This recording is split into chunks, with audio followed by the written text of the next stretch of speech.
Angelina. I see that you two are hoping to become potential parents.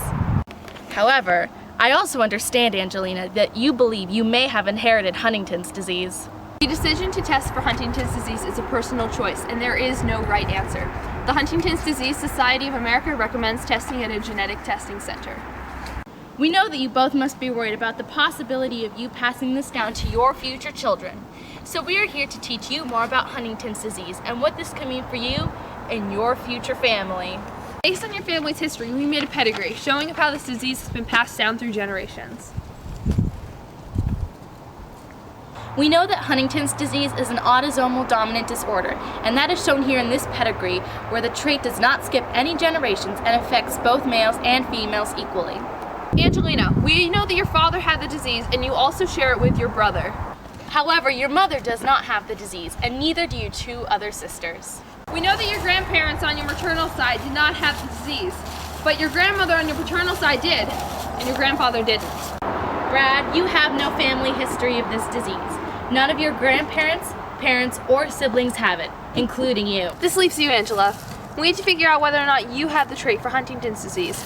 Because you're too young to start showing symptoms, we can't take you for a neurological examination or try a brain imaging test. We had your DNA tested, and unfortunately you have the heterozygous gene for Huntington's disease. The first thing we can do to help you is teach you more about Huntington's disease. Buckets. Huntington's disease is a disorder where the nerve cells in the brain break down or degenerate. Symptoms usually start occurring between the ages of 30 and 50 and worsen over a 10 to 25 year period. Huntington's disease affects movement, cognitive, and psychiatric abilities. Some of the symptoms that affect movement include involuntary writhing and jerking movements, also known as chorea, and muscle problems such as muscle rigidity and contracture. Other symptoms include slower abnormal eye movement, impaired gait, posture, and balance, and difficulty swallowing. Symptoms that affect cognitive abilities can include difficulty in organizing, prioritizing, focusing on tasks, lacking awareness of one's own behavior, and slowness in processing new information. 10 points to Gryffindor! Some symptoms that can affect psychiatric abilities include the feelings of irritability and sadness, social withdrawal, fatigue and loss of energy, and frequent thoughts of death and dying. Currently no cures for Huntington's disease. However, there are certain types of medications that patients can take to help control the symptoms. Now that you know some more about the basics of Huntington's disease, you should know more about what causes the disease on a microscopic level. It's known that Huntington's disease is caused by a defect in a single gene found on chromosome 4. A repeat expansion mutation in the HTT gene is what causes the disease. The HTT mutation involves a DNA segment known as the CAG trinucleotide repeat. A person with Huntington's disease will have this DNA segment repeated more than 36 times in this gene, sometimes even more than 120. This over-repeated DNA segment is what causes the disorder to develop. So now you two might be wondering about how this disease affects the rest of the world. Today there are approximately 30,000 symptomatic Americans and over 200,000 at risk of developing or inheriting the disease. People of European ancestry are most commonly affected by Huntington's disease.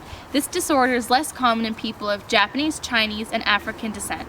However, Huntington's disease does not exclusively affect people of European descent. In 1933, researchers identified the gene that causes Huntington's disease, the HTT gene. Since then, researchers have been looking for a treatment and ultimately trying to find a cure. So what does this all mean for you? If you look at this Punnett square, you can see that your children have a 50% chance of inheriting Huntington's disease. Pre-genetic diagnosis testing can be used with in vitro fertilization to make sure any fertilized egg does not have the abnormal gene.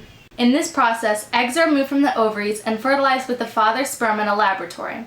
The embryos are tested for the presence of the Huntington gene, and only those testing negative for the Huntington gene are implanted inside of the mother's uterus. If a woman is already pregnant, she can receive testing for the fetus with a chorionic villus biopsy at 10 to 11 weeks, or via amniocentesis at 14 to 18 weeks. Brad and Angelina, I hope that this video has given you enough information on how to have your future children. Good luck.